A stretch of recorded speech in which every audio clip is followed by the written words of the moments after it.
کو بھی سلام کرتا ہوں کہ اب تک تو انہیں نیند کے آغوش میں چلا جانا چاہیے، لیکن اللہ رب العزت نے ان کی حوصلوں میں جو بلندی دی ہے اس کی برکتیں نظر آتی ہیں۔ آمین۔ میری مائیں بھی جستا جستا تھوڑے تھوڑے سے ہی لیکن مختلف گوشوں میں بیٹھی ہیں، اور یہ اچھا ماحول ہے، چونکہ مائیں اگر ایک ساتھ بیٹھ جائیں گے تو پھر باتیں کریں گے، یہ بہتر ہے۔ تھوڑی تھوڑی جگہوں میں تھوڑی تھوڑی مائیں بیٹھی ہیں اور بہنیں ہماری بیٹھی ہیں، اللہ ان کو بھی سلامت رکھے۔ درود شریف پڑھ لیجئے، اللہم صلی علی سیدنا شفیعنا طبیبنا مولانا محمد معدن الجود والکرم بارک وسلم صلی علیہ السلام علیکہ صلی اللہ صلی اللہ علیہ وسلم۔ بابو اللہ مت کرنا، 30,000 کا نام جلسہ نہیں ہے، ایسا نہیں کہ 30,000 لوگ ہوں، بہت زیادہ لوگ ہوں تو جلسہ ہوتا ہے۔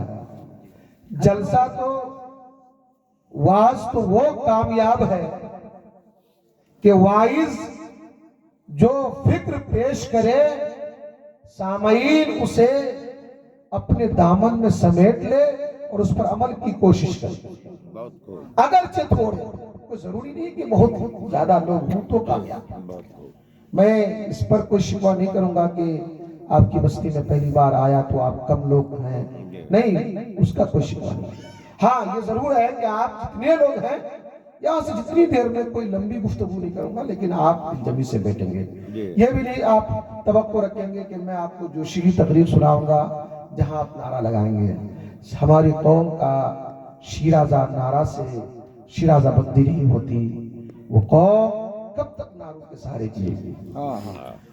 قوم کو جینا ہے تو اپنے بازو پر جینا ہوگا، اللہ رسول کی رضا پر اپنے آپ کو سپرد کرنا پڑے گا، اور وہ قوم اس وقت تک آگے نہیں بڑھتی جو قوم خود آگے بڑھنے کا حوصلہ کرے۔ کتنا خیر آپ کو تھپیرے دے دے کر آگے بڑھائے گا، آپ کو آگے بڑھنا ہے۔ حالات بس سے بدتر ہے، پورے ہندوستان میں کیا ہو رہا ہے آپ نے سنا تھا، بلکہ ہر ایک موبائل میں ایک کلپ بڑی تیزی سے وائرل ہوئی تھی 22 جنوری کو، جب ہندوستان میں رام مندر کا ادگھاٹن ہو رہا تھا۔ اسی دوران کرناٹک میں ایک خاتون جو برقع پوش تھی، اس کی گود میں ایک بچہ تھا۔ بتاؤ اگر کوئی ایسی میری بہن ہو، 20-22 سال کی اس کی عمر ہو اور وہ ماں بنی ہوئی ہو اور برقع پہن کر وہ چل رہی ہو، اور اس کے ساتھ اگر اسے چاروں طرف سے گنڈے گھیر لیں اور اس کے سامنے نعرہ لگائیں تو اس بہن کا کیا حشر ہوگا؟ لیکن قربان جاؤ شموگا کرناٹک کی اس بہن کی شان پر، چاروں طرف سے گنڈوں نے اسے گھیر رکھا ہے، لیکن وہ پست نہیں ہوئی ہے، بلکہ اس کی شان تو یہ ہے کہ جیسے چاروں طرف سے گھیر کر اس سے کہا گیا کہ برقع اتارو، اس نے کہا برقع نہیں اتاروں گی۔ لوگوں نے اس کے سامنے اپنے اعتبار سے نعرے لگائے، اس بہن نے اپنا نعرہ شروع کر دیا، نعرے تکبیر۔ تو یہ نعرہ اس جگہ کے لیے ہے، اپنی مجلسوں میں نعرہ لگا کر کے اپنے اندر گرمی پیدا کرو تو کتنی بڑی بات، کوئی بہت بڑی بات نہیں۔ نعرہ تو اس وقت لگاؤ اکیلا رہو، گھیر لے تم کو دشمن، اور نعرہ لگا کر دشمن کی قوت کو تار تار کر دو، سمجھو تم کامیاب ہو سکتے۔ کیسی بات، یہ کس کی برکت ہے؟ ہمارے سرجا پوری بیلٹ میں ایک بہن کیا سینکڑوں بہن ہو، اور اس کو اگر لوگ گنڈے گھیر لیں، پتہ نہیں کدھر سے کہاں مکے کے کھیت اور سرسوں کے کھیت کی طرف بھاگے گی۔ لیکن وہ بہن کو دیکھو، تنہا ایک بہن ہے، گود میں دودھ پیتا بچہ ہے، لیکن اس کی شکن میں، اس کی پیشانی میں کوئی شکن نہیں ہے، بلکہ نعرہ لگا کر وہ اپنے حوصلوں میں یہ بتانا چاہ رہی ہے، اے دشمنان اسلام، تم یہ مت سمجھو کہ میں کمزور ہوں، یقیناً میں کمزور نہیں ہوں، میں نے جو عشق رسالت کا جام پی رکھا ہے اس کی برکتیں ہیں، اگر اکیلے رہوں تب بھی کامیاب شامل ہوں تب بھی کام، یہ جذبہ ہونا چاہیے ہمارے، اور یہ جذبہ کب ہوگا؟ جب ہم علم سے وابستہ ہوں گے، ہم پڑھیں گے۔ شب معراج کا مقصد واقع شب معراج سننا نہیں ہے صرف کہ آپ نے سن لیا کہ حضور کو اللہ تبارک و تعالیٰ مسجد حرام سے مسجد اقصیٰ لے گیا، مسجد اقصیٰ سے ساتواں آسمان کا سیر کرایا، وہاں سے لامکہ اور کعبہ قوسین اس سے آگے سدرۃ المنتہا سے آگے اللہ تعالیٰ نے اپنا قرب خاص عطا کیا، اتنے لوگوں سے ملاقات ہوئی، براق کی سواری آئی، یہ ہوا۔ وہ ساری چیزیں ہیں جس سے رسول کی عظمت معلوم ہوتی ہے، لیکن رسول کی عظمت کے ساتھ ساتھ اگر تم چاہتے ہو دنیا میں عزت کی زندگی جینا، تم چاہتے ہو کہ اللہ تمہارا وقار واپس کر دے، تو کوئی راستہ نہیں ہے۔ تم نے پہلے کے اعتبار سے اچھے مکان بنا لیے، تم نے اپنا لباس اچھا کر لیا، پہلے کھیلے کے پتے پر لوگ بھوج کیا کرتے تھے، اس سے تم ترقی پا گئے، اب تمہارے یہاں اچھا انتظام ہو گیا، اچھا ٹینٹ شیڈ سب ہو گیا، چیئر لگنے لگے، ٹیبل کرسی کا انتظام ہونے لگا، اچھے اچھے فرش ہیں، اچھا اچھا لباس ہے، عمدہ شامخانے ہیں، سب کچھ ہے۔ اگر کسی چیز کی ہماری قوم میں کمی ہے تو تعلیم، اسی جگہ اگر ہم کمزور ہیں تو تعلیم کے اعتبار سے کمزور ہیں۔ یہ نہیں سمجھنا کہ ہم صرف دینی تعلیم کے میں کمزور ہیں، ہم دنیاوی تعلیم میں بھی کمزور ہیں، ہم علم دین میں بھی کمزور ہیں، اور علم دنیاوی میں بھی کمزور ہیں، اور یہ تو کفار کی سازش ہے۔ آپ یہ مت سمجھنا کہ علم دین آپ پڑھ لیے تو صرف کامیابی آپ کے لیے، ہم سمجھتے ہیں کہ دین پڑھ لیے تو ہمارے لیے کامیابی ہے، ارے کامیابی ہے لیکن ادھوری کامیابی ہے۔ علم کو ڈیوائیڈ مت کرو، تقسیم مت کرو، یہ تو یہودیوں کی سازش ہے۔ اپنی ہسٹری پڑھو، اپنی تاریخ۔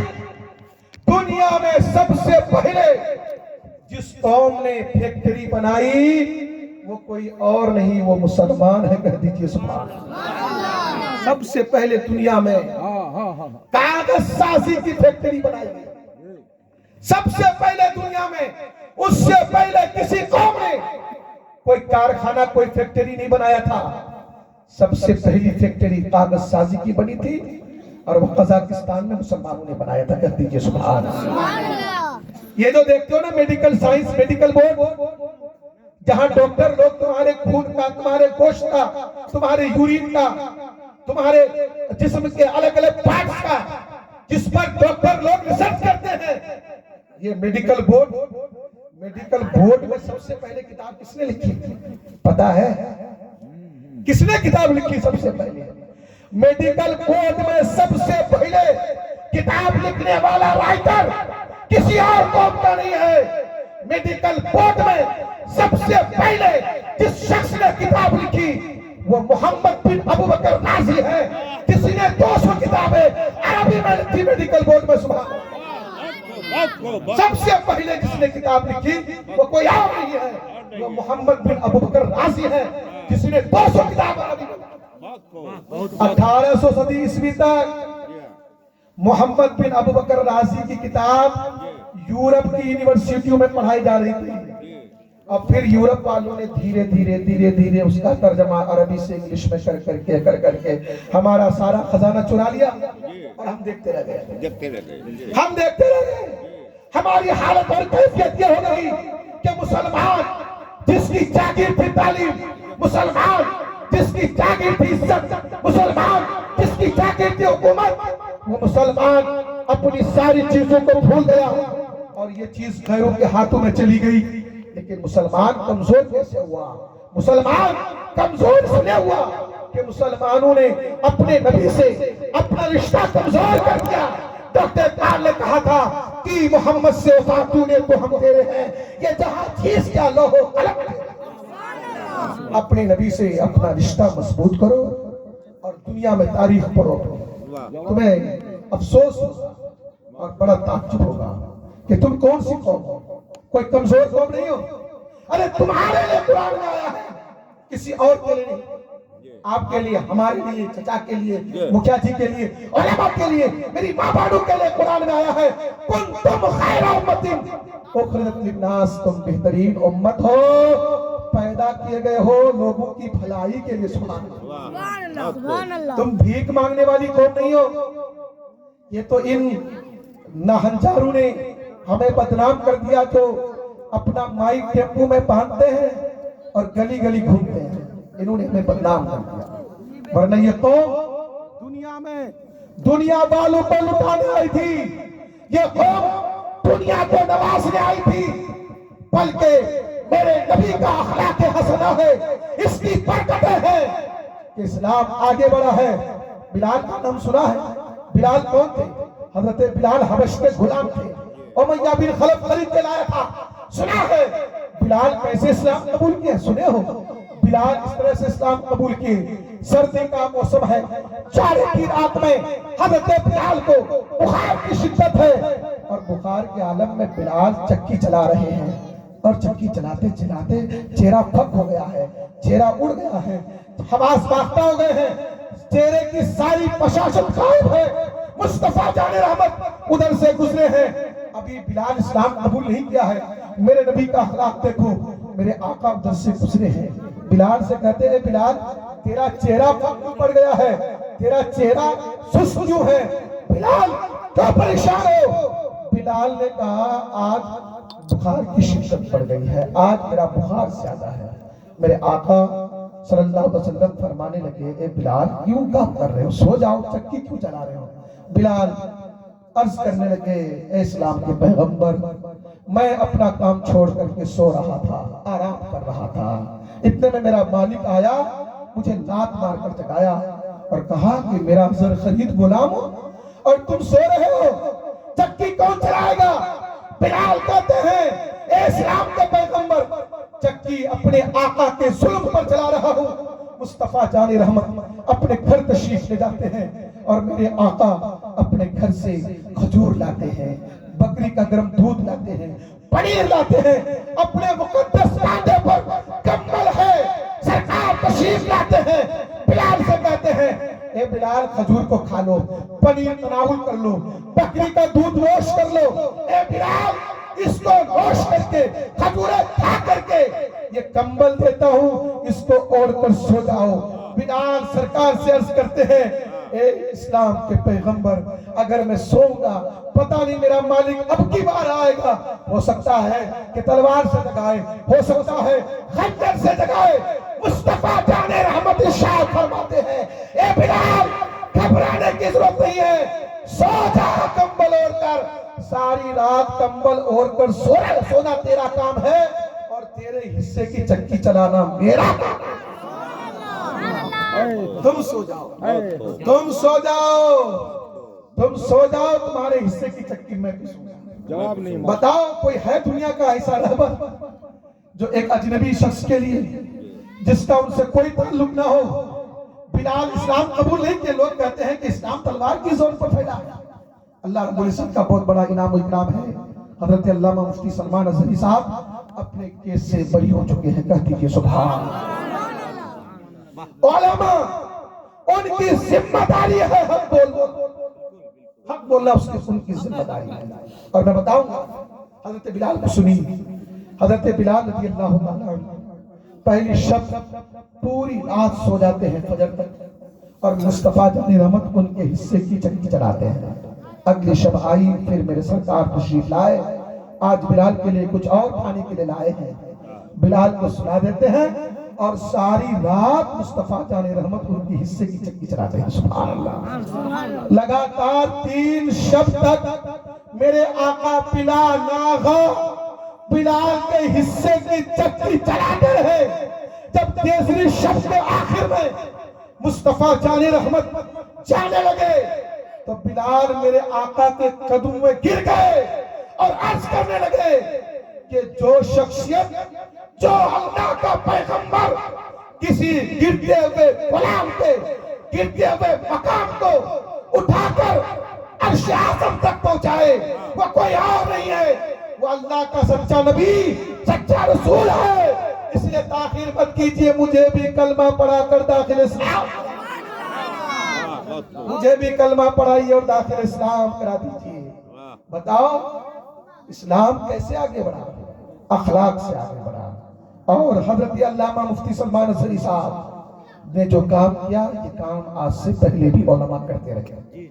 آپ نے سنا ہوگا، ہمارے پڑھے لکھے بزرگ حاجی صاحب اور تمام معززین ہیں، میں آپ کے سامنے رکھنا چاہتا ہوں کہ اسی ہندوستان کی سرزمین پر جب اکبر بادشاہ کی حکومت تھی، اس نے ایک نیا دین چلایا تھا، ایک نیا فتنہ ڈالا تھا، اس نے دین الہی ڈالی تھی۔ ارے آج جو گیان واپی مسجد کے خلاف، چونکہ میں بھی بنارس میں پڑھا ہوں اور ہمارے مکھیا جی بھی وہاں رہے ہیں، تو وہاں کی مسجد کے تہخانے میں جو پوجا پاٹ کی اجازت ملی، وہی اکبر بادشاہ کے دین الہی کے خلافات کی بدولت ہوا تھا۔ وہ کیا تھا؟ وہ مسجدوں میں مندروں کی شکلیں بناتا تھا۔ اسی کو دیکھ کر کے لوگ کہہ رہے ہیں کہ تمہاری مسجد میں مندر کی شکل کہاں سے؟ یہ اکبر کی نحوست کا نتیجہ ہے۔ اکبر مسجد کے اندر مندروں کی شباہت لاتا تھا، اس کے دین میں یہ چیز تھی۔ حضرت مجدد الف ثانی عالم ربانی نے بالکل ببانگے دال ان کے دین کی مخالفت کی تھی اور کہا تھا، ایک پر اگرچہ تو بادشاہ ہے، میں نہتا عالم ہوں، لیکن جب تک دم میں دم ہے، تمہارے باطل دین کی ہر دم تک، ہر ذرہ تک، آخری سانس تک اس کی مخالفت کرتا رہوں گا، تمہاری مخالفت کرتے رہوں گا۔ تکبیر، ذرا زور سے نعرہ تکبیر، نعرہ رسالت، علماء اہل سنت، مذہب اسلام، انقلاب، نعرہ تکبیر، نعرہ رسالت۔ پتا ہے آپ کو جب حضرت مجدد الف ثانی کو جیل میں ڈالا گیا تو کیا ہوا تھا؟ جیل کا منظر، 700 قیدی تھے اس جیل خانے کے اندر، لیکن مجدد الف ثانی کو اکبر بادشاہ نے پہلے دربار میں طلب کیا، نہیں مانے تو جیل میں ڈالا، جیل میں اذیتیں دی گئی، کھانا سے محروم کیا گیا، تکلیفیں دی گئی۔ آج اگر مفتی سلمان اظہری یا قاضی ارمان یا حضرت ارشد فرمانہ صاحب یا ہمارے قبلہ محترم جناب علی حسن صاحب، ہم جیسے لوگ اگر جیل میں جائیں، کوئی بڑی بات نہیں۔ ہمارے مشائخ، ہمارے قائد اسلام کو سر بلند کرنے کے لیے اپنے زمانے میں جیل کی مشقتیں جھیلی ہیں، جہاں کھانا نہیں مل رہا ہے، جہاں تکلیف دی جا رہی ہے، جہاں بستر نہیں مل رہا ہے، جہاں آرام نہیں مل رہا ہے، جیل کے اندر ہے۔ لیکن مجدد الف ثانی نے جیل میں جا کر کے بھی اپنا کام بند نہیں کیا۔ جیل میں کوئی قیدی کوئی جرم کر کے آیا تھا، کوئی زنا کر کے آیا تھا، کوئی قاتل تھا، کوئی رازل تھا، کوئی ڈاکو تھا، کوئی چور تھا، کوئی شرابی تھا، کوئی زناکار بلاکار تھا، لیکن حضرت مجدد الف ثانی جب جیل میں گئے، ان قیدیوں کو بیٹھا کر تبلیغ اسلام شروع کر دیے۔ وہ آج قیدیوں میں مجدد الف ثانی اکبر کے دین کی مخالفت شروع کر دیے، اور ایک وقت ایسا آیا 700 قیدی حضرت مجدد الف ثانی کے پیچھے بادمان تمام۔ سبحان اللہ! کیا سمجھتے ہو؟ اپنا پاور سمجھو۔ آپ چھوٹا موٹا آدمی ہو، آپ چھوٹے موٹے لوگ ہو، آپ کی شخصیت بڑی ہے۔ جیل میں ڈال دیا گیا مجدد الف ثانی کو۔ 700 جو قیدی تھے وہ سب کے سب مجدد الف ثانی کے پیچھے نماز پڑھ رہے ہیں، ان کے ساتھ قرآن پڑھ رہے ہیں، ان کے ساتھ نبی پر سلام پڑھ رہے ہیں۔ یہ دیکھ کر اکبر کو اتنی تکلیف ہوئی، اتنی تکلیف ہوئی، اسی تکلیف میں اکبر مر گیا۔ بتاؤ، ایک نہتا غریب عالم جب بادشاہ کا مقابلہ کرے اور اپنے نبی کے دین کی عظمت کے لیے لڑتا ہے تو اللہ اسے غیبی مدد عطا فرماتا ہے۔ اس لیے گھبرانے کی بات نہیں ہے۔ تو حضرت مجدد الف ثانی نے کام کیا اور اتنا بہترین کام کیا کہ دنیا دیکھتی رہ گئی۔ اپنی تاریخ کو پڑھیے، آپ اپنے بچوں کے ہاتھ میں موبائل دیتے ہیں، لیکن ادھر ادھر کی اسٹوری مت دیجیے۔ اپنے بچوں کو صلاح الدین ایوبی کی کہانی دے دیجیے، اسے وہ سنیں، ان کی داستان دیجیے۔ یہ جو آپ سنیں واقعہ معراج میں مسجد اقصی، کون مسجد اقصی؟ یہ وہی مسجد اقصی ہے جس کے لیے اللہ نے قرآن میں فرمایا الذی بارکنا حولہ لنریہ من آیاتنا۔ مسجد اقصی کے قریب ہم نے اپنی نشانیاں رکھی ہیں۔ اے مسلمانوں، اسی مسجد اقصی کو بچانے کے لیے فلسطین کا بچہ بچہ قربان ہے، وہاں کے عورتیں قربان ہیں، وہاں کے مرد قربان ہیں۔ ایک عورت ابھی فلسطین میں اس کے شوہر کا انتقال ہو گیا تھا، کسی نے کہا تمہارا بھائی فوت ہو گیا ہے، کسی نے کہا تمہارے باپ انتقال کر گئے ہیں۔ ایک عورت جس کا شوہر انتقال کر جائے، جس کا بھائی انتقال کر جائے، جس کے باپ انتقال کر جائے، جس کے بیٹے انتقال کر جائے، جس کا پورا گھر اجڑ جائے، عورت آگے بڑھ رہی ہے۔ کسی نے پوچھا کہاں جا رہی ہو؟ کہا وہ جو ملبے میں وہ جو بلڈنگ گر گئی ہے اس میں جو اللہ کے بندے مسلمان بھائی زندہ جو چیخ رہے ہیں، میرا حق یہ ہے بھائی کی لاش چھوڑ دوں، شوہر کی لاش چھوڑ دوں، بیٹے کی لاش چھوڑ دوں، جو زندہ دبے ہیں پہلے اس کو ملبے سے نکال۔ سبحان اللہ سبحان اللہ۔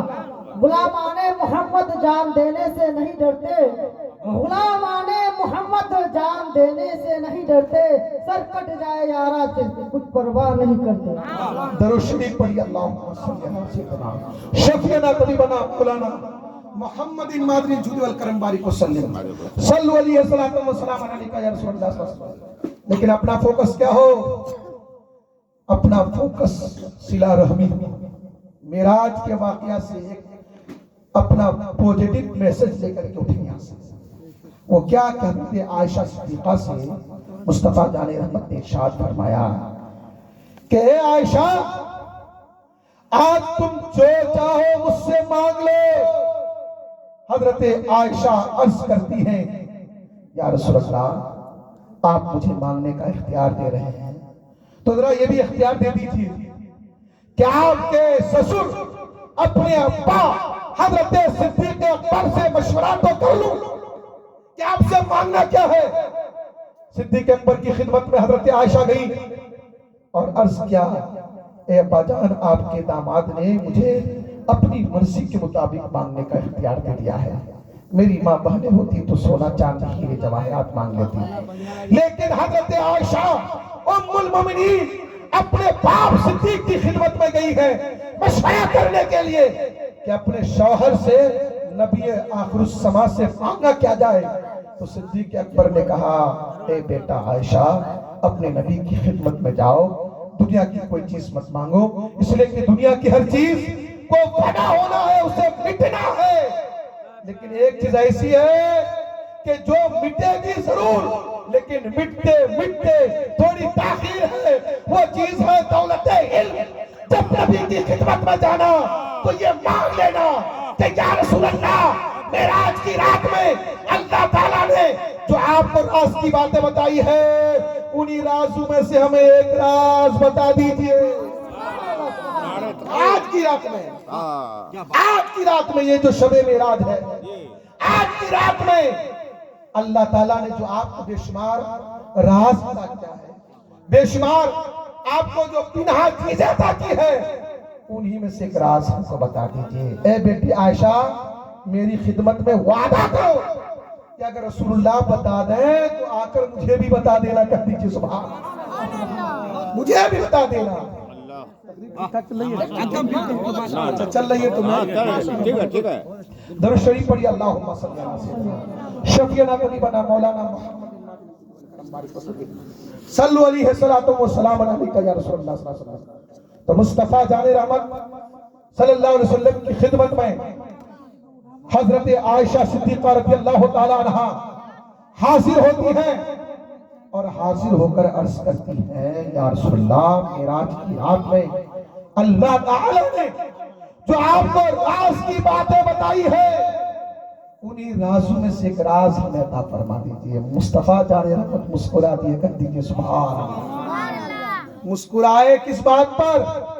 اپنے صدیق کے انتخاب پر کہ صدیق نے چنا تو کتنا پیارا چنا۔ جیسے انتخاب کا مطلب کیا ہوتا ہے؟ الیکشن کو بھی انتخاب کہتے ہیں، جتنا آپ نے کتنا پیارا اپنا مکھیا قائد چنا، تو ایسے ہی صدیق اکبر اپنی بیٹی کے لیے جو چنے تو یہ چنے کہ جاؤ نبی کی خدمت میں اور نبی سے علم مانگنا۔ مصطفیٰ جان رحمت مسکرا دیے، لیکن مصطفیٰ جان رحمت یہ فرماتے ہیں اے عائشہ راز تو وہ ہوتا ہے کہ راز بتانے سے راز نہیں ہوتا، لیکن چونکہ میں نے تم سے وعدہ کیا ہے تو مجھے بتانا پڑے گا۔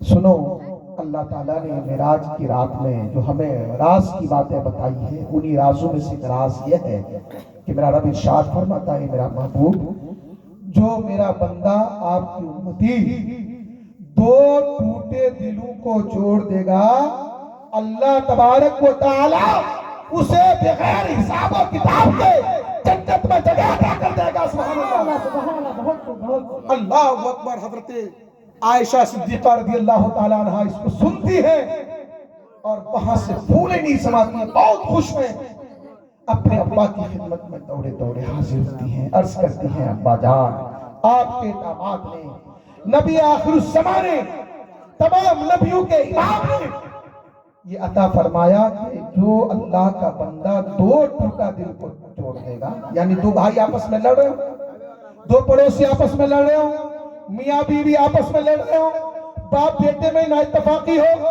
ایک دوسرے کے آپس میں شکایت اختلاف ہو، تو اللہ فرماتا ہے جو دو ٹوٹے دل کو جوڑ دے، آپس میں اتفاق پیدا کر دے، اللہ تعالیٰ اس نیک عمل کرنے والے کو بغیر حساب و کتاب کے جنت میں جگہ عطا کرے گا۔ حضرت صدیق اکبر جب یہ سنتے ہیں تو پورا چہرہ کھل جاتا ہے، مسکراتے ہیں، چہرہ کھل جاتا ہے، لیکن تھوڑی دیر کے بعد حضرت صدیق اکبر زاروں قطار رونے لگا۔ سنے گا کون سے ماں بہنیں آپ بھی سننا، صدیق اکبر تھوڑی دیر کے بعد رونے لگ جاتے ہیں، رو رہے ہیں صدیق اکبر۔ حضرت عائشہ گھبرا گئی کہ میرا ابا بھی مسکرا رہے تھے، اب رو رہے ہیں، کیا بات ہے؟ تو حضرت عائشہ عرض کرتی ہیں کہ اے میرے ابا، آپ کو اگر گستاخی معاف ہو جائے تو میں ایک بات کہوں کہ آپ ابھی رو کیوں رہے ہیں؟ تو صدیق اکبر کا جملہ آپ سنیے، پیارا جواب سنیے۔ صدیق اکبر ارشاد فرماتے ہیں، بیٹی عائشہ اس لیے مسکرایا کہ اچھی خوشخبری سنا کہ جو نبی کی امت دو ٹوٹے دل کو جوڑ دے گا، اللہ اسے جنت میں جگہ عطا کرے گا۔ لیکن اس جملے میں، اس پیغام میں یہ تو پوزیٹو پہلو تھا، اس کا ایک نیگیٹو پہلو بھی ہے۔ وہ نیگیٹو پہلو یہ ہے کہ نبی کی جو امت کسی جڑے دل کو توڑ دے گا، اللہ نہ اس کی نماز کی پرواہ کرے گا، نہ اس کے روزے کی پرواہ کرے گا، نہ اس کے زکات کی پرواہ کرے گا، نہ اس کے حج کی پرواہ کرے گا۔ وہ جڑے دل کو توڑنے والا، لوگوں میں نفرتیں ڈالنے والے کو اللہ معاف نہیں کرے گا، اسے بغیر حساب و کتاب کے جہنم میں دھکیل دے گا۔ سبحان اللہ، سبحان اس کی وجہ سے میں رو رہا ہوں، اس کے لیے رو رہا ہوں کہ جو یہ سمجھ نہیں پائے گا کہ وہ ایسا کیوں ہو رہا ہے، اس کی وجہ کیا ہے، اس کی پریشانی کیا ہے۔ دیکھیے حضرت، میں اس لیے کہہ رہا تھا کہ دیکھیے سبحان اللہ اور الحمدللہ کہنے کی بھی جگہ ہے، ہاں تھوڑا سا جگہ دیکھ کے سبحان اللہ کہیے گا، نہیں تو آؤٹ ہو جائیے گا۔ درود شریف پڑھیں، اللہم صلی علی سیدنا شفیعنا طبیبنا مولانا محمد مادن الجود والکرم بارک وسلم، صلو علیہ وسلم علیہ۔ کمال یہ ہے کہ میدان میں ٹکے رہیے، میدان میں ٹکے رہے تو کمال ہے۔ درود شریف پڑھ لیجیے، اللہم صلی علی سیدنا شفیعنا طبیبنا مولانا محمد مادن الجود والکرم بارک وسلم، صلو علیہ وسلم علیکہ یا رسول اللہ صلی اللہ علیہ وسلم۔ تو میں یہ عرض کر رہا ہوں، سنیے ذرا غور سے سنیے، میں یہ عرض کر رہا ہوں کہ جو اللہ کا بندہ دو ٹوٹے دل کو جوڑ دے، اللہ رب العزت اسے بہت بڑا انعام عطا کرے گا۔ لیکن جو خبیث کام کرے گا، جو لوگوں میں نفرتیں ڈالے گا، جو لوگوں کے درمیان بغض پیدا کرے گا، جو دو بھائی کو لڑائے گا، اگر وہ حاجی ہے اللہ اس کے حق کی پرواہ نہیں کرے گا۔ جو سماج کو سماج سے لڑائے گا، اگر وہ نمازی ہے اللہ اس کی نماز کی پرواہ نہیں کرے گا۔ جو کوئی میاں بیوی کے درمیان نا اتفاقی پیدا کرے گا، اگر وہ حاجی ہے اللہ اس کے حق کی پرواہ نہیں کرے گا۔ مطلب یعنی منافرت ڈالنے والے کو اللہ بخشے گا نہیں، اور جوڑنے والے کو اللہ بغیر حساب و کتاب کے جنت میں جگہ عطا فرمائے گا۔ اس لیے ہم جوڑنے والا کام کریں۔ اب دیکھیں، میں ایک بات بتانا چاہتا ہوں، آدمی یہ نہیں جانتا ہے کہ کب کون سا عمل کرتا ہے اور اس کی بنیاد پر اللہ اس سے نعمت عظمیٰ عطا کرتا ہے۔ ابھی مکیا جی سے دیر تک گفتگو ہو رہی تھی، بڑا مانوس ہوا میں، اور سنیں ہر انسان کی زندگی کا ایک پہلو ہوتا ہے۔ آپ اپنی تاریخ پڑھیے، میں پڑھنے کا قائل، میں چونکہ پڑھاتا ہوں، دن میں بچوں کو پڑھاتا ہوں، رات کو بچوں کے باپ کو پڑھاتا ہوں۔ لیکن ایک بات ہے، بچوں کو پڑھاتا ہوں تو میرا علم بڑھتا ہے، اور ان کے باپ کو پڑھاتا ہوں علم گھٹ جاتا ہے۔ کیوں گھٹتا ہے؟ کہ چونکہ کبھی اٹھتے ہیں کبھی بیٹھتے ہیں، بچوں کو تو ڈانٹ کے بیٹھا دیتا ہوں نا، وہ بھاگ نہیں سکتے ہیں نا، اور بچے کے باپ ہوتے ہیں، ان کی جو مائیں ہوتی ہیں، اس کو کیا پتا کب سننے کا من کرے گا نہیں من کرے گا، اس لیے جگہ جگہ اپنا ٹاپک چینج کرنا پڑتا ہے۔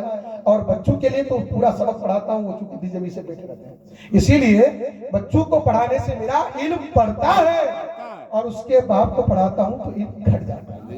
جی درود شریف پڑھیے، اللہم صلی علی سیدنا شفیعنا طبیبنا مولانا محمد مادنی کرم بارک وسلم صلی اللہ علیہ وسلم علیکہ یا رسول اللہ صلی اللہ علیہ وسلم۔ تو آپ یہ مت سمجھنا کہ یہ عالم صاحب آئے ہیں تو صرف اپنے بچے کو عالم بنانے کی بات کرے گا، نہ قطعی نہیں۔ میں کہوں گا کہ ضروری علم اپنے بچوں کو پڑھاؤ، اور اپنے بچے کو ڈاکٹر بھی بناؤ، یہ بھی تمہاری ذمہ داری ہے۔ تم اپنے بچے کو ایک طرف حافظ قرآن بناؤ اور دوسری طرف بہترین انجینئر بناؤ، تاکہ اس کے دل میں اللہ کا خوف، اس کی خشیت ہو، تاکہ وہ ریت میں کتنے مقدار کی سیمنٹ ملانا ہے اور سیمنٹ میں کتنے مقدار کا بالو ملانا ہے، تاکہ اسے یاد رہے اور اس میں وہ دغابازی نہ کرے اور خلق خدا کو نقصان نہ ہو۔ اپنے بچے کو لوئر بناؤ، اپنے بچے کو جج بناؤ۔ تمہارے نبی نے اپنی تعلیمات کی روشنی میں اپنی امت کو آگاہ کیا، اے میری امتو تم علم میں تقسیم مت کرنا، اور حضرت علی ارشاد فرماتے ہیں لیس الیتیم الذی قد مات والدہ ان الیتیم یتیم العلم والحسب، یتیم وہ نہیں جس کا باپ انتقال کر جائے، اجی یتیم تو وہ ہے جس نے علم و ادب نہیں سیکھا، جس نے علم و ادب نہیں سیکھا وہ یتیم ہے۔ یتیم وہ نہیں جس کا باپ انتقال کر گیا ہے، اگر باپ بھی ہے ماں بھی ہے، 60 سال کا وہ بڈھا ہے، 50 سال کی میری ماں ہے، اس کا باپ بھی ہے، اس کا شوہر بھی ہے، اس کی ماں بھی ہے، پھر بھی وہ یتیم ہے، اس لیے کہ اگر اس نے علم و ادب نہیں سیکھا تو علم و ادب سیکھیے اور اپنی تاریخ پڑھیے۔ ڈاکٹر صاحب سنیے گا ذرا سا غور سے، میں اپنی گفتگو سمیٹ رہا ہوں، اور اپنی تاریخ ذرا سنیے۔ ایک بادشاہ ہے سبکتگین، جیسے ابھی مکیہ سنا رہے تھے اپنی داستان کے کیسے کیسے میری زندگی کا پہلو نے کیسے کروٹ بدلا۔ ایک بادشاہ ہے سبکتگین، وہ پہلے غلام سبکتگین پہلے کیا تھے؟ غلام سمجھتے ہو جو انسان بکتا ہو، جس کو لوگ خریدتے ہو، جیسے تم لوگ جانور خریدتے ہو نا ہم لوگ، ویسے ہی غلام بکتا تھا، انسان بکتا تھا۔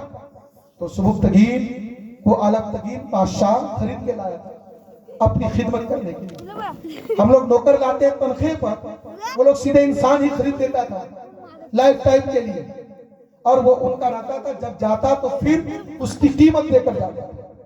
تو سبکتگین یہاں تیز غلام تھا، شکار کرنا اس کا کام تھا، لیکن کیسے کیسے قسمت بدلتی ہے ذرا اپنی تاریخ سنیے گا کہ حضرت سبکتگین اللہ اکبر ایک دن جنگل میں نکلے ہیں، گھوڑے پر سوار ہیں، اس نے ہرنی کے بچے کا شکار کیا ہے، ہرنی کے بچے کو اب اس کے پیر کو اپنے گھوڑے پر باندھا ہے، اس کو لاد کر اپنے گھر کی طرف لا رہے ہیں، الپتگین بادشاہ کے دربار کی طرف لا رہے ہیں۔ اتنے میں ہرنی جس کا بچہ تھا وہ دوڑی اپنے آپ کو گھوڑے کے پیچھے لگایا، سبکتگین کے پیچھے لگ گئی۔ سبکتگین نے جب مڑ کے دیکھا، ہرنی جس کو میں تلاش کر رہا تھا وہ آ گئی ہے، وہ ازاروں قطار ہو رہی ہے، آنکھوں میں آنسو ہے، اس کی آنکھیں بھیگی ہوئی ہے۔ سبکتگین سمجھ گیا یہ ہرنی اپنے بچے کو لینے کے لیے میرے پاس آئی ہے۔ یقین جانو جس کا بچہ ہوتا ہے، جس کی بچیاں ہوتی ہیں، جس کے بچے غائب ہو جاتے ہیں، اس کو کیسا درد ہوتا ہے، اس ہرنی کے حال سے جانو۔ ہرنی سبکتگین کے پاس آتی ہے اور آ کے اپنا حال زار بیان کرتی ہے، اور سبکتگین اس گونگے جانور پر رحم کرتے ہوئے اس کے بچے کی رسی کو اس کے پیر سے کھول کر بچے کو ہرنی کے حوالے کر دیتے ہیں، اور سبکتگین آگے بڑھتے ہیں اپنے گھر کی طرف۔ ہرنی خوشی خوشی اپنے بچے کو لے کر جنگل کی طرف رواں دواں ہو جاتی ہے۔ اللہ اکبر، وہ ہرنی جس پر سبکتگین نے رحم کیا تھا، وہ ہرنی جس پر سبکتگین نے اپنا شفقت کا ہاتھ رکھا تھا، اس نے بجانے جاتے جاتے اللہ سے کون سی دعا کی؟ اللہ رب العزت نے سبکتگین کے مقام کو اونچا کر دیا. اور سبکتگین جب رات ہوئی ہے، ساری دنیا سو گئی ہے، سبکتگین جب عالم خواب میں ہے، سبکتگین جب سو رہے ہیں، اللہ اکبر، مصطفیٰ جان رحمت سبکتگین کے خواب میں تشریف لاتے ہیں. میرے آقا ارشاد فرماتے ہیں، اے سبکتگین، آج تم نے ایک بے جوان جانور پر رحم کیا تھا، اس کے بچے کو تم نے کیا کیا تھا، اللہ تعالیٰ نے اس کی وجہ سے تجھے آزادی عطا کر دی ہے اور تجھے بادشاہ بنا دیا ہے. سبحان اللہ، سبحان اللہ. میرے اعمال کا بدلہ تو جہنم ہی تھا، میرے اعمال کا بدلہ تو جہنم ہی تھا. میں تو چاہا کہ میرے سرکار نے جانے نہ دیا، میں تو چاہتا لیکن میرے سرکار نے جانے نہ دیا. درود شریف پڑھی. اللہم صلی علی سیدنا شفیعنا طبیبنا مولانا محمد مادن الجود والکرم بارک وسلم صلو علیہ الصلوۃ والسلام علیکہ صلی اللہ علیہ وسلم. کیونکہ کوئی بھی امتی جہنم نہیں چاہے گا.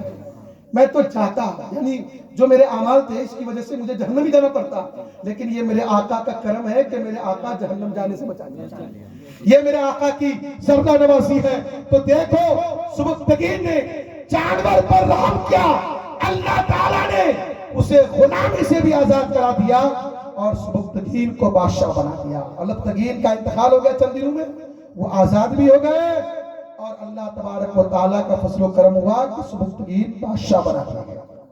اور صرف سبکتگین بادشاہ نہیں ہوئے، ایک انسان ایک جانور پر رحم کرتا ہے تو صرف وہ بادشاہ نہیں ہوتے ہیں، بلکہ سبکتگین کا بیٹا حضرت محمود غزنوی بھی بادشاہ ہوئے.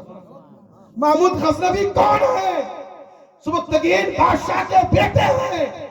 اور سبکتگین کی ایک بیٹی ہے حضرت صدر معلیٰ، جن کا بیٹا ہے حضرت سید سالار مسعود غازی. گویا مسعود غازی سبکتگین غلام کا نواسا، 17 سال کے مسعود غازی کو اللہ نے وہ قوت عطا کی نانا کی برکت سے. نانا نے جو جانور پر رحم کیا تھا، 17 سال کا مسعود غازی اپنی اس 17 سال کی عمر میں اسلام کے لیے لڑتے لڑتے جام شہادت نوش کرتے اور صبح قیامت تک کے لیے ان کا نام روشن ہو جاتا ہے. آج مسعود غازی کا مزار جو بہرائچ میں ہے، ان کے مزار میں مسلم سے زیادہ غیر مسلم جاتے ہیں. وہاں کے غیر مسلم ان کو بالے میاں کے نام سے یاد کرتے ہیں. یہ بالے میاں کون ہیں؟ سید سالار مسعود غازی ہیں، جو صدر معلیٰ کے بیٹے ہیں، اور صدر معلیٰ حضرت سبکتگین بادشاہ کی بیٹی ہے. گویا کہ سید سالار مسعود غازی سبکتگین کا نواسا ہے. ایک انسان اگر کسی جانور پر رحم کرے، اللہ اسے بھی اونچا کر دے، اس کے بیٹے کا مقام کو بدل دے اور اس کی نسلوں کو نسل در نسلوں کو بدل دے. کیا سمجھتے ہیں آپ؟ ہم اور آپ جانوروں کو تو کجا ہم انسان پر رحم نہیں کر پاتے، ہمیں انسانوں پر رحم کرنا چاہیے. اور سنیے، ایک اچھی بات بتا رہا ہوں حضرت، ایک سن لیجیے.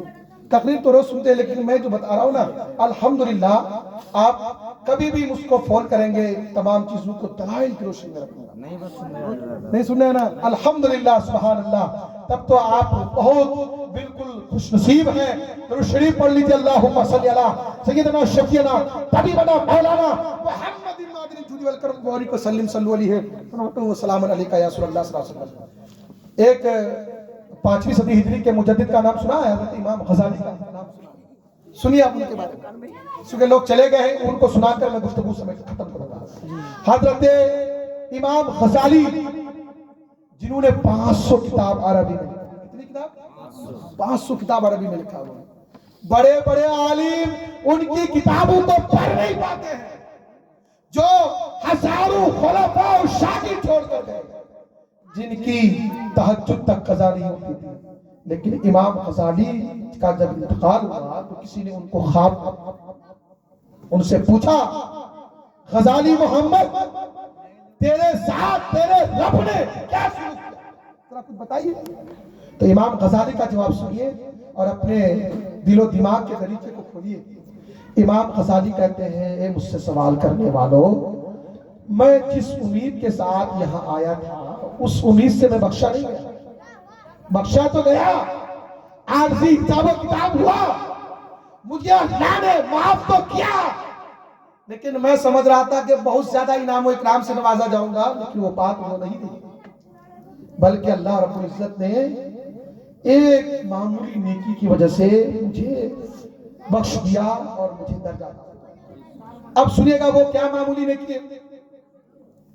وہ کہتے ہیں امام غزالی ایک دن رات کا حصہ تھا، لکڑی کا قلم لے کر روشنائی پر انک بورڈ پر اپنے قلم کو ڈبوتا تھا اور اس سے فتویٰ نویسی کر رہا تھا. اتنے میں اللہ کی ایک مخلوق مکھی آ گئی. مکھی، یہ مچھر جو کاٹتا ہے، مکھیاں جو کھانوں میں پڑتی ہیں، سبزیوں میں، مٹھائیوں میں، وہ مکھی ہے. یہ مکھی آئی، ایک مکھی، اور روشنائی پر آ کر بیٹھ گئی. میں سمجھا کہ اگر میں قلم ڈالوں گا تو مکھی اڑ جائے گی اور پیاسی کی پیاسی رہ جائے گی. امام غزالی کہتے ہیں تھوڑی دیر کے لیے میں نے لکھنا بند کر اور مکھی روشنائی پینے لگی. جب مکھی روشنائی پی کر سیراب ہو کر اڑ گئی تو میں نے قلم ڈالا. تقریباً کچھ ساعت کے لیے اپنا لکھنا بند کر دیا. کیوں بند کیا؟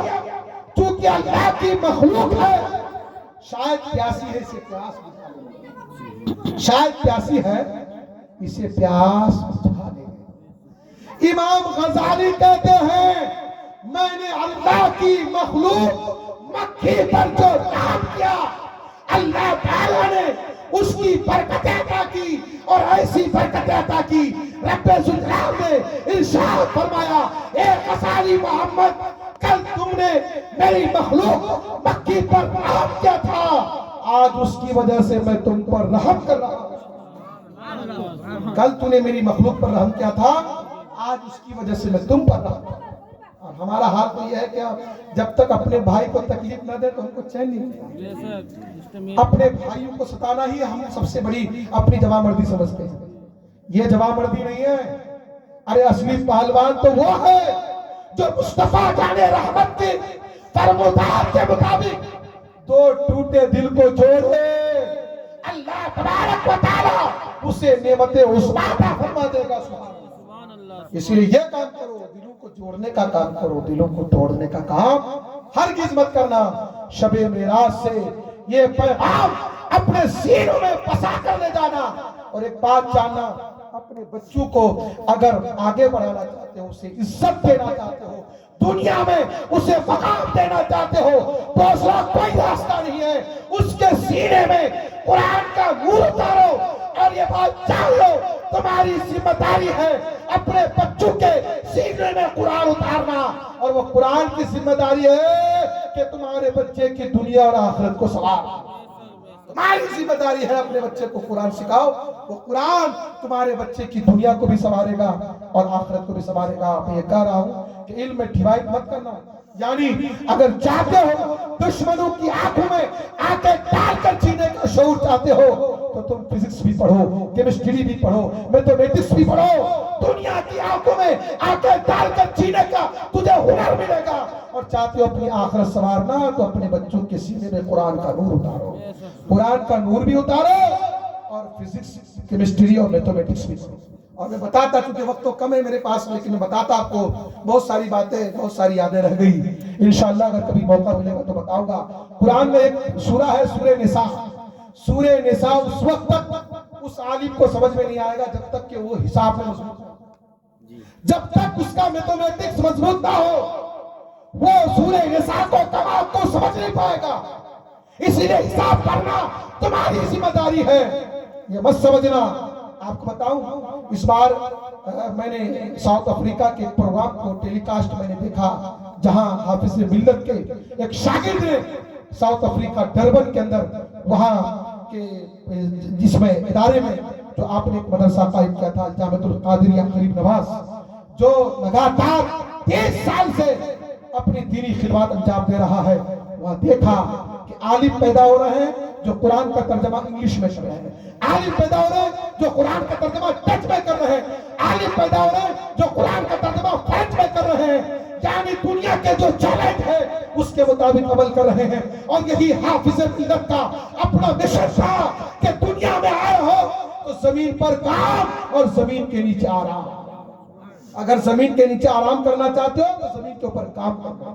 میرا ہی ایک جونیئر ساتھی الجامعۃ الشریعہ کا ابھی سمستی پور بہار میں وہ ڈی ایم ہے بھائی، ڈی ایم عالم ہے، 2019 کے بیچ میں آئی ایس آفیسر ہے، وہ سول سروسز نکالا ہے شاہد خان، اور اس طرح سے بہت سارے علماء آج کل نیٹ نکال رہے ہیں، I S U P S C B P S C نکال کر دنیا کو بتا رہے ہیں کہ دنیا کے لوگوں اگر تم قرآن پڑھ لیے، حدیث کو سینے میں محفوظ کر لیے، دنیا کا کوئی فن تمہارے سامنے کوئی زیادہ مضبوط نہیں ہے، ہر فن کمزور ہے تب مضبوط ہو۔ اس لیے تم چاہتے ہو اپنا مستقبل سنوارنا، اپنے بچوں کا فیوچر تابناک کرنا چاہتے ہو، اپنے بچوں کے ہاتھوں میں کوئی چیز مت دو اس پاور والے قلم کے ساتھ۔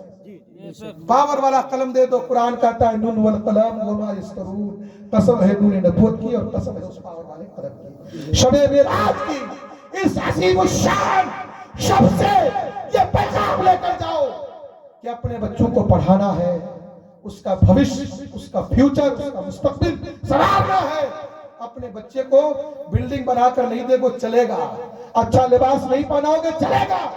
اور سنا دوں اسی سال 22 نومبر کو ہندوستان کی بہت بڑی خانقاہ سے ایک اعلان ہوا ہے، اور وہ خانقاہ وہ ہے کہ جہاں سے اعلیٰ حضرت مرید ہوئے تھے، جہاں سے اعلیٰ حضرت مرید ہوئے تھے، جہاں سے مفتی اعظم ہند مرید ہوئے تھے، اس خانقاہ کے سجادہ نشی اعلان کر رہے ہیں۔